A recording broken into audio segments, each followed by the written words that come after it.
statues, lost to the darkness, appeared as if from nowhere. The Lion of Cnidos reared beside the massive head of an Easter Island statue. Then darkness swallowed the guardians away as the lightning died out. Harry felt a chill and pebbling of gooseflesh. His pace hurried. He swore under his breath with each step, "Blading buggered pieces of crap." His litany helped calm him. He reached the doors to the north wing and ducked inside, greeted by the familiar mix of mustiness and ammonia. He was grateful to have solid walls around him again.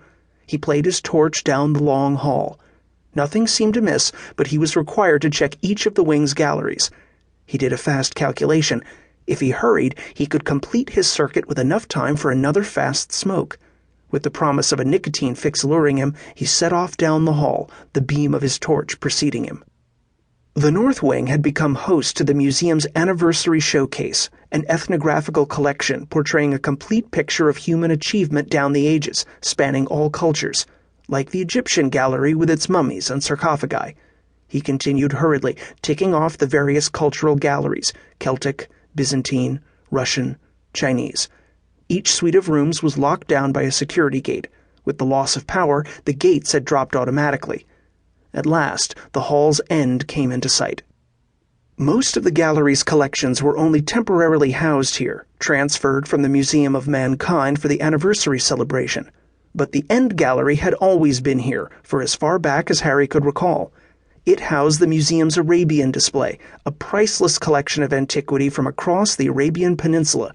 The gallery had been commissioned and paid for by one family, a family grown rich by its oil ventures in that region. The donations to keep such a gallery in permanent residence at the British Museum was said to top £5 million per annum. One had to respect that sort of dedication. Or not.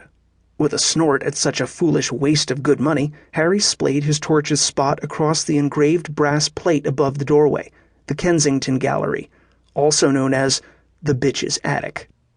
While Harry had never encountered Lady Kensington, from the talk among the employees, it was clear that any slight to her gallery, dust on a cabinet, a display card with a smudge on it, a piece of antiquity not properly positioned, was met with the severest reprimand. The gallery was her personal pet project, and none withstood her wrath. Jobs were lost in her wake, claiming even a former director. It was this concern that kept Harry a few moments longer at his post outside the gallery's security gate. He swept his torch around the entrance room with more than casual thoroughness. Yet again, all was in order. As he turned away, withdrawing his torch, movement drew his eye. He froze, torch pointing at the floor. Deep within the Kensington Gallery, in one of the farther rooms, a bluish glow wandered slowly, shifting shadows with its passage. Another torch. Someone was in the gallery. Harry felt his heart pounding in his throat. A break-in.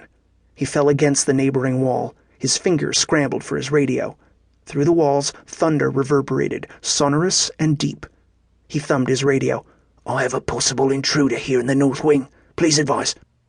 He waited for his shift leader to respond. Gene Johnson might be a wanker, but he was also a former RAF officer. He knew his shit.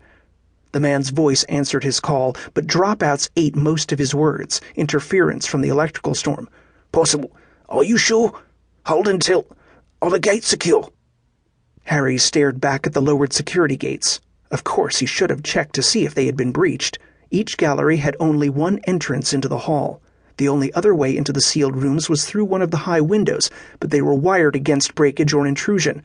And though the storm had knocked out main power, the backup generators kept the security grid online. No alarms had been raised at Central Command. Harry imagined Johnson was already switching cameras, running through this wing, bearing down on the Kensington Gallery. He risked a glance into the 5-room suite. The glow persisted deep in the gallery. Its passage seemed aimless, casual, not the determined sweep of a thief. He did a quick check on the security gate. Its electronic lock glowed green. It had not been breached. He stared back at the glow. Maybe it was just the passing of some car's headlights through the gallery's windows. Johnson's voice over his radio, cutting in and out, startled him. "Not picking up anything on the vid. Camera 5 is out. Stay put. Others on the way." Any remaining words disappeared into the ether, fritzed by the electrical storm. Harry stood by the gate. Other guards were coming as